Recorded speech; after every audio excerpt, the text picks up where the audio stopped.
Fala, galerinha do bem! Como é que vocês estão? Tudo na paz do Senhor Jesus Cristo? Tudo tranquilo? Turma, esse vídeo aqui, para mim, provavelmente eu acho que deve ser, se não o mais importante, um dos mais importantes que eu fiz até hoje.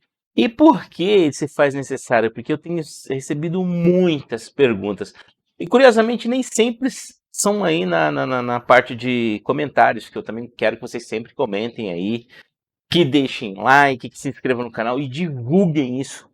Divulguem o canal. Eu acho que isso aqui, de certa forma, me ajuda bastante, né? E claro, se você gosta desse tipo de conteúdo, gosta do meu canal, considere-se também aí se tornar membro, que você vai me ajudar pra caramba, tá bom? Mas dito isso, vamos lá.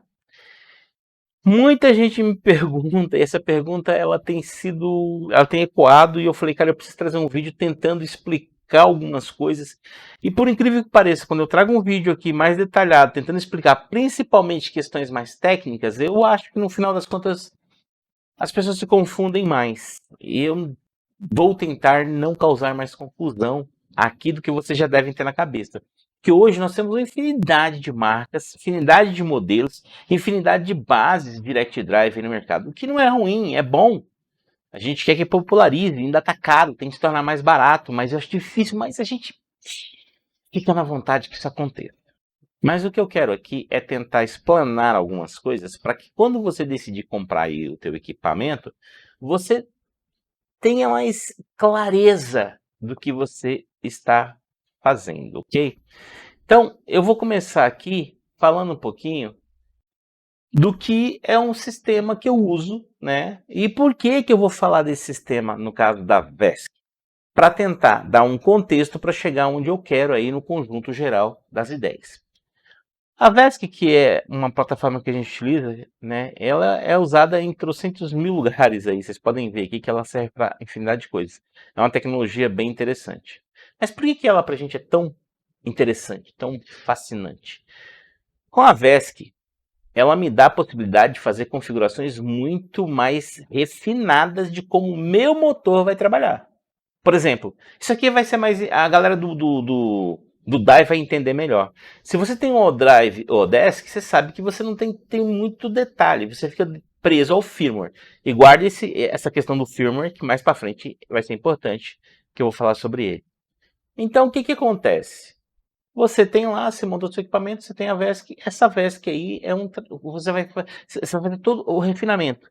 Do refinamento de RPM, a potência de motor, a questão de quantos amperes vai estar usando para quanto que você quer de correlatividade de torque e potência. É isso, e tá lá. As bases mais afloradas têm isso. Né? Se você pegar aí as marcas mais... Pode não estar nítido ali para você ver, mas provavelmente tem um controle de um motor espetacular por trás, né? E a gente sabe disso. Você não tem acesso a tantas coisas, você tem acesso ao básico. Por exemplo, eu vou abrir aqui a minha tela de configuração do EMC, que é o software que eu uso, tá? É um software hoje que eu gosto bastante, a galera do DAI e de alguns OSW usa, né? Tem outros, mas eu gosto bastante, já uso desde 2014, 2015. Ele evoluiu bastante, tá bem interessante, gosto bastante dele. Mas o software, galera, de uma forma geral, ele não vai te trazer uma, uma função de todos os controles. Se você pegar, por exemplo, fóruns mais especializados, e a galera, principalmente aqui, que tem uma galera bem interessante, eles explicam exatamente que existem dois momentos. Existe aquele momento de que o force feedback, né, a gente não tem acesso às regras do que vai vir ali na telemetria. Isso aí quem vai fazer essas regras aí, quem vai expor essas regras, é a desenvolvedora do simulador.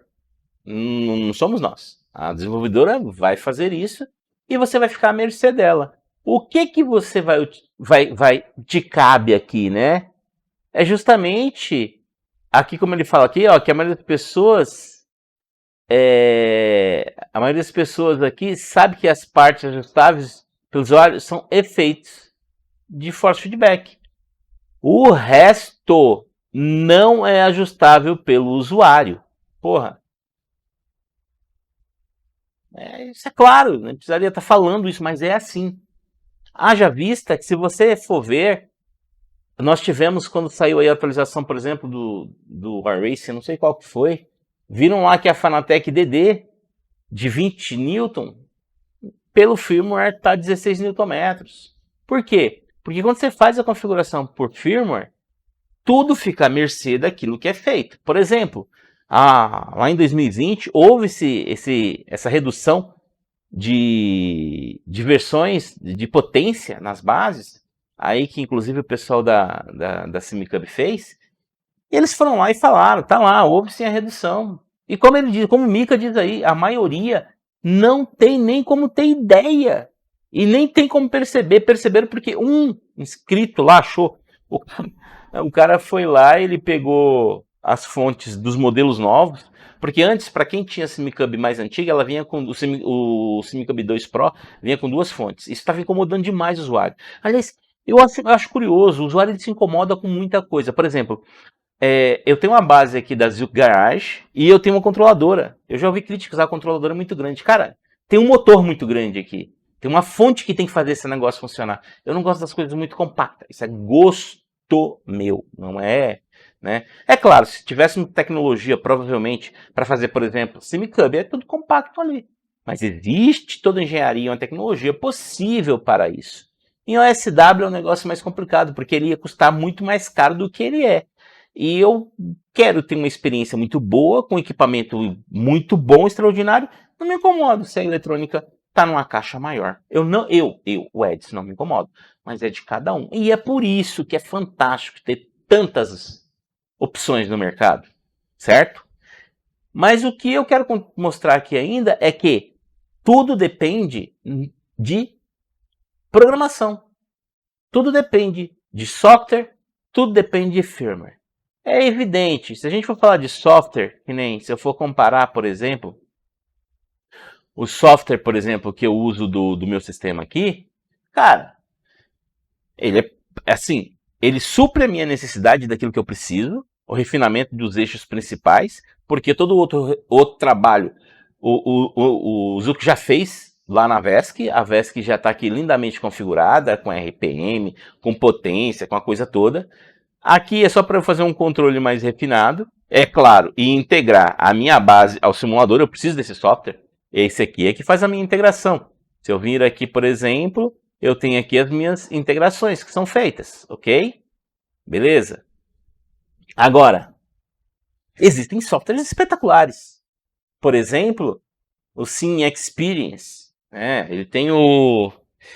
eu não vou lembrar o nome aqui, mas o AcuForce, cara, que eu falo, é uma base que me marcou muito. Até hoje eu ainda acho uma base extraordinária, né? Ainda vou ter oportunidade um dia de ter uma, mesmo que ela já tenha saído de linha. Principalmente, é um software fora de série. E tem o TrueDrive da Simcub, que tem evoluído dia a dia, que tem trazido coisas espetaculares. Tanto que recentemente saiu que ele está fazendo o trabalho de 360 Hz. Eu já fiz um vídeo aqui sobre isso. Teve o pessoal que comentou, fez nos comentários bem elucidativos. Não tem mais o que falar sobre isso, pelo menos por enquanto. E que outras empresas vão ter que correr atrás se querem isso, né? Há necessidade? Sei. Teve gente que falou que não mudou nada, teve gente que falou que mudou bastante, que existe subjetividade. Até aí eu acho que até que todo mundo está entendendo o que eu estou falando. Que a tua base ela depende de um software para que ela trabalhe do jeito que o software diz que ela tem. Por exemplo, eu já tive essa coisa aqui, ó, quando, eu vou, e isso acontece, tá?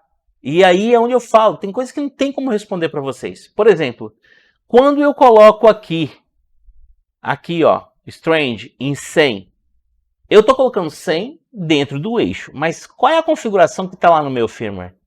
No meu eu sei. Nos que vêm dos garagem eu sei porque eu estava lá junto, né? Eu participei dessa coisa toda, né? Mas dos outros, não tem como eu saber. A gente viu, repito, a gente viu recentemente que quando saiu lá do DD 16nm, e nominalmente lá na descrição, nos flyers vem 20, né? Lá na propaganda tá 20.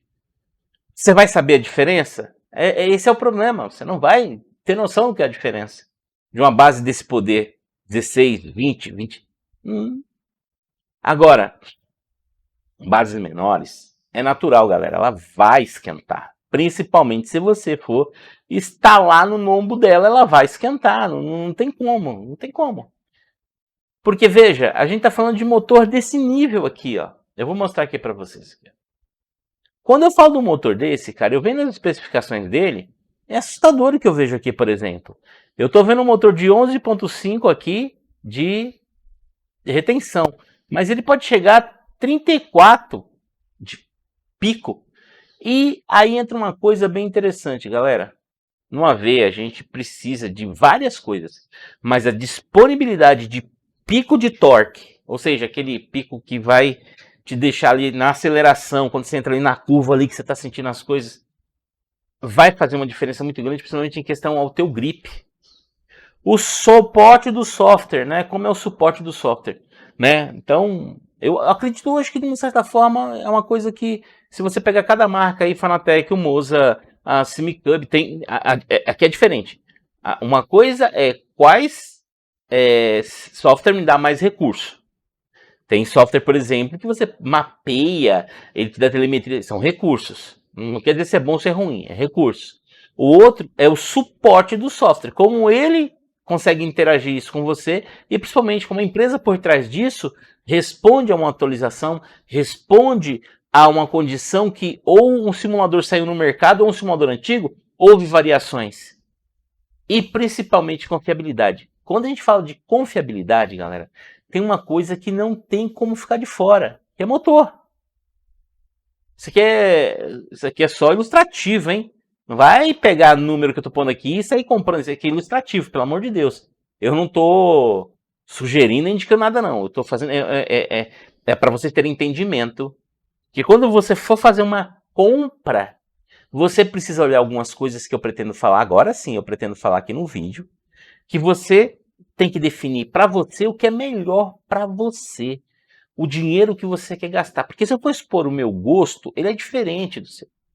Né? Eu sou apaixonado por DAI. Eu vou querer coisas aqui. Eu vou pensar em robustez. Eu vou pensar em fontes monstruosas.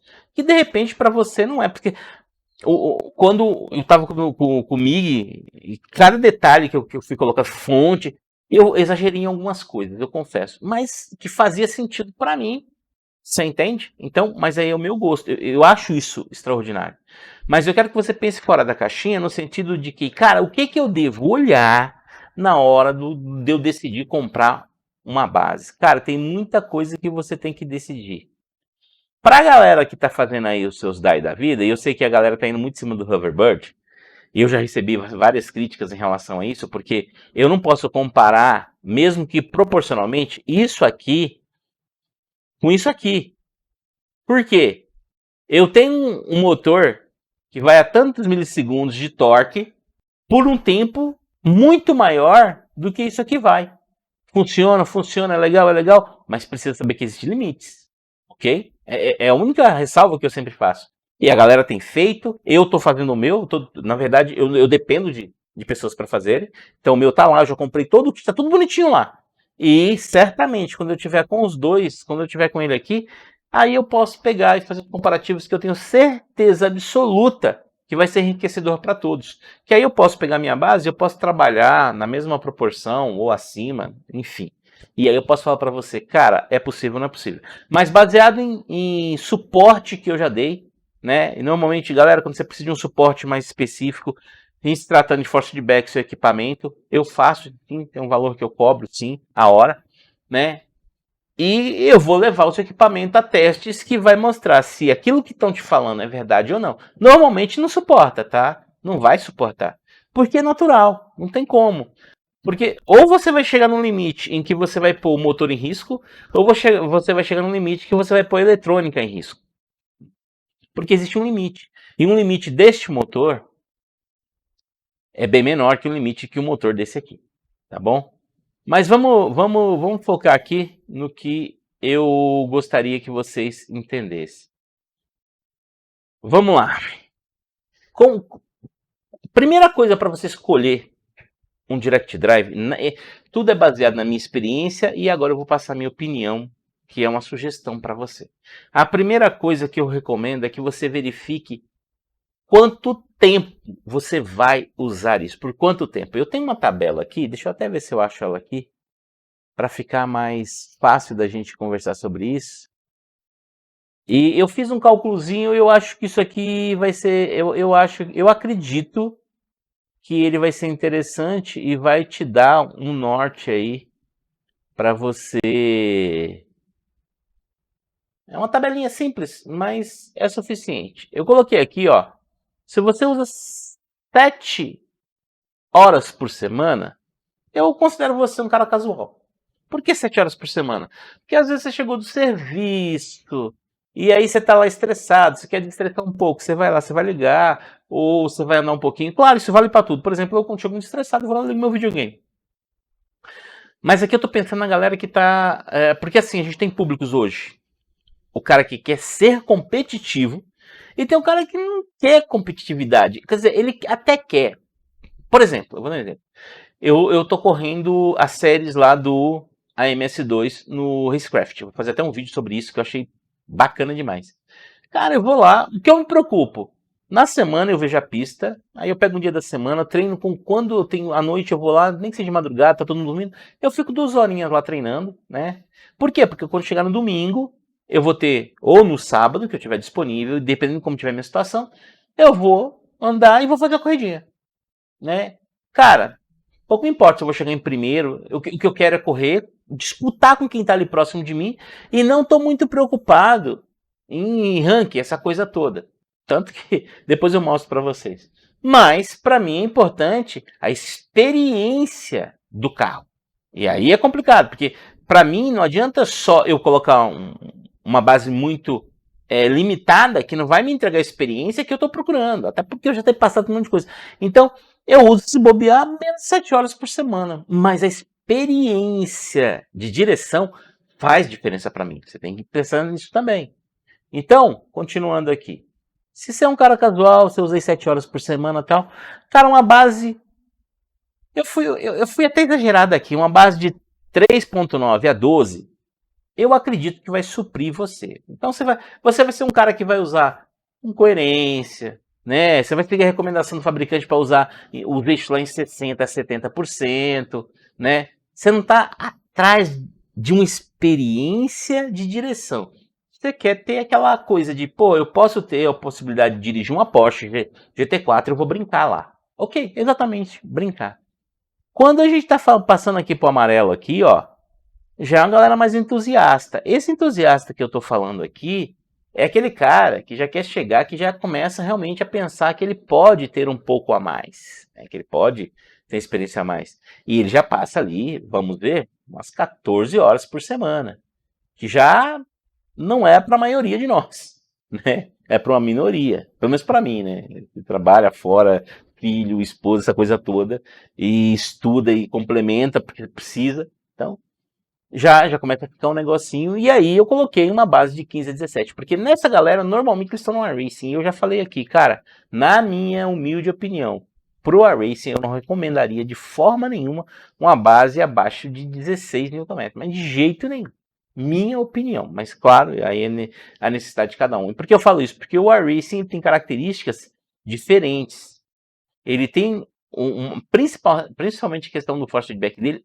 ele põe um fator de exigência. E tem um outro fator, a galera mais profissional nisso, né? E profissional, quando eu digo aqui, é o cara que realmente ganha dinheiro, ele faz curso, ele ministra curso, ele corre lá, às vezes não é o AV em si que dá a grana para ele ali na pista, mas o que norteia ali é o que dá a grana para ele.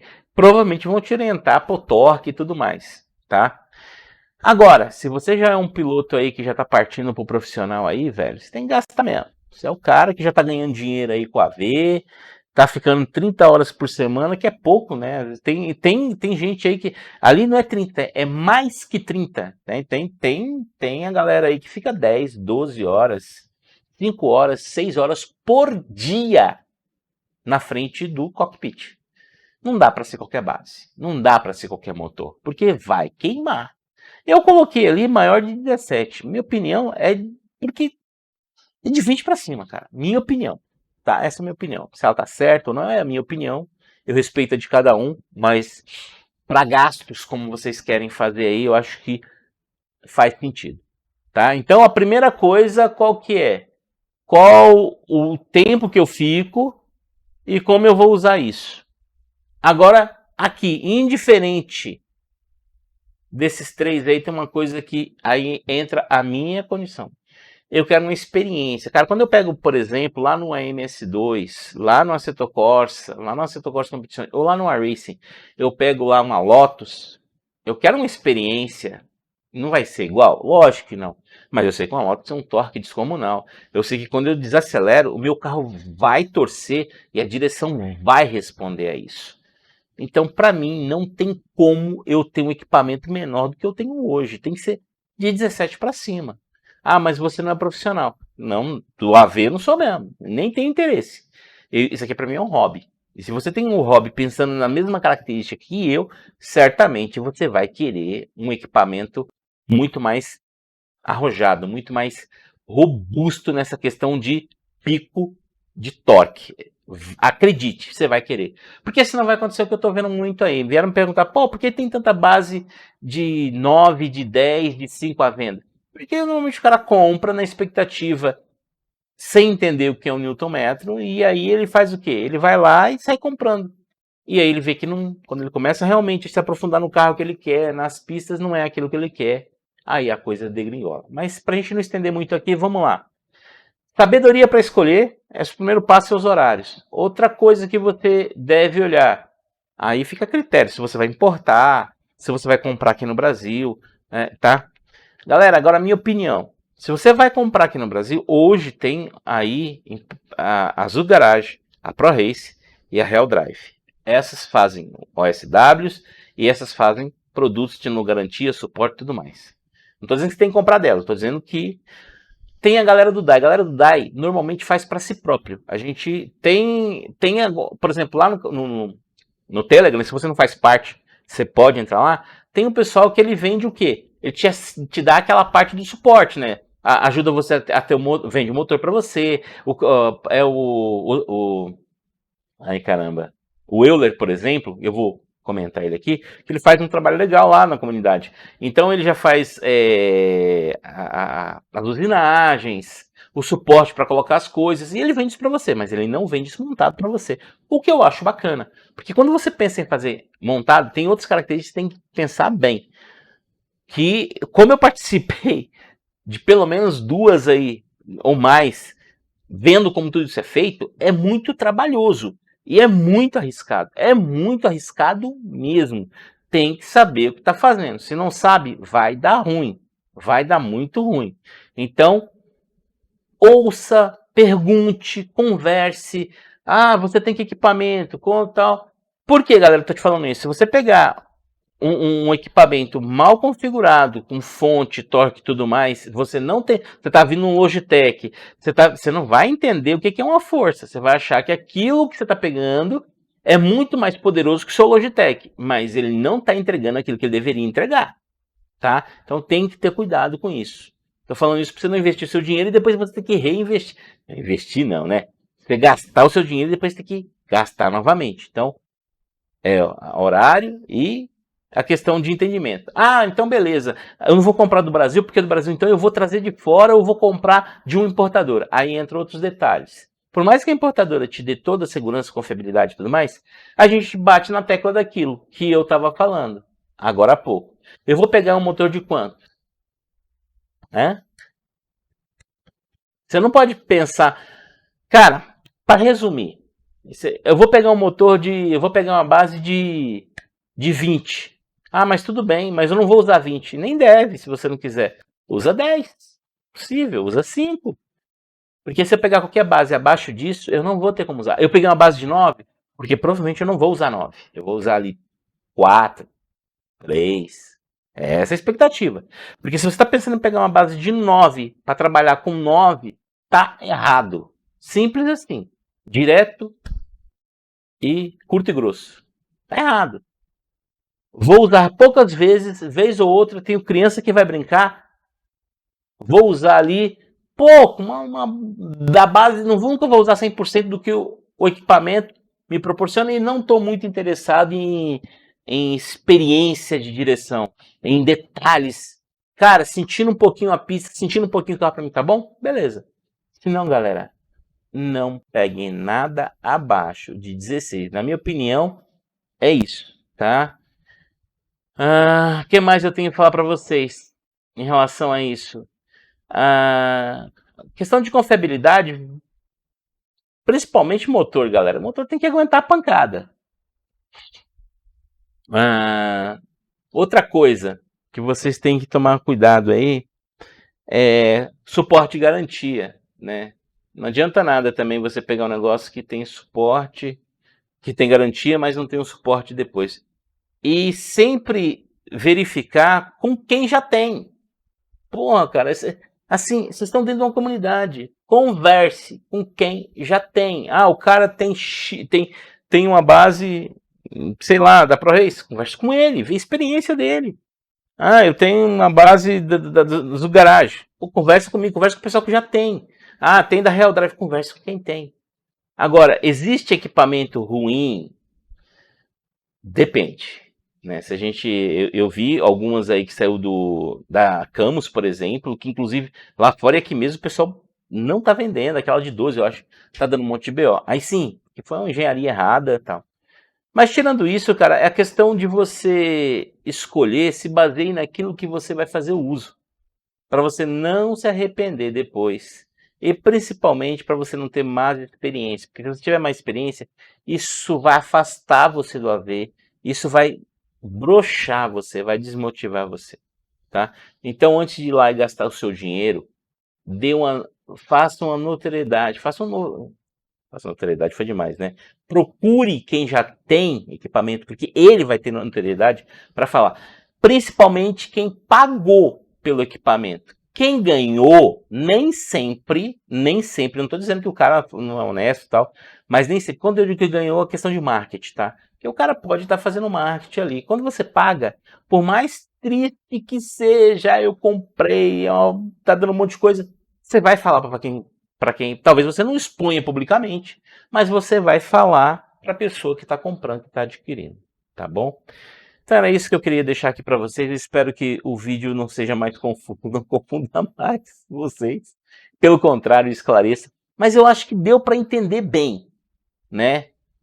Quantas horas eu vou usar? Qual é a minha experiência que eu estou procurando? Eu vou fazer isso? Qual simulador que eu vou estar utilizando? Então eu vou gastar mais, mas vou gastar aqui. Não, Por exemplo, aqui eu vou ser 2 exemplos. Eu tenho Gran Turismo, um jogo de controle. Não tenho volante. Não vou comprar um volante, pode brincar de Gran Turismo. Por quê? Para mim não faz o menor sentido. Eu já tenho o meu equipamento aqui para andar no PC, não vou. Por quê? Porque eu passo mais horas andando em AMS2, mais horas como se tivesse tanto tempo assim, né? Do que de Gran Turismo. Mas quando eu quero me divertir ali no Gran Turismo, meu controlezinho bonitinho tá lá para isso. Ponto, ok? Não, eu só tenho a plataforma que é console. Aí você tem que pegar alguma coisa que vai funcionar no console, é evidente. Você não tem para onde fugir, né? E aí no caso do console, e aqui só um parênteses rápido para a gente encerrar. No caso do console, a questão de torque ela já é limitada pelo próprio software em si. Então você não vai ter uns ganhos extraordinários, né? Então bases de 9, de 10, seja, aí no console eu já acho um pouco de exagero. Se você vai usar só no console, uma base de 20, porque não tem nem como você usar, eu acho que nem uma proporção maior que 10 ali. Aí fica muito a critério de cada um, tá bom? Mas é isso, galera. Se você ficou até aqui, eu te agradeço. Agradeço aí aos membros do canal. Obrigado por estar me ajudando. E claro, não deixe de compartilhar com os amigos e comente a sua experiência e o que você acredita que é essencial aí para estar adquirindo aí uma base Direct Drive. Ou não, né? Eu nem falei das policorreias, mas esse aqui é focado no Direct Drive. Tá bom, galera? Até o próximo vídeo. Grande abraço. Fui.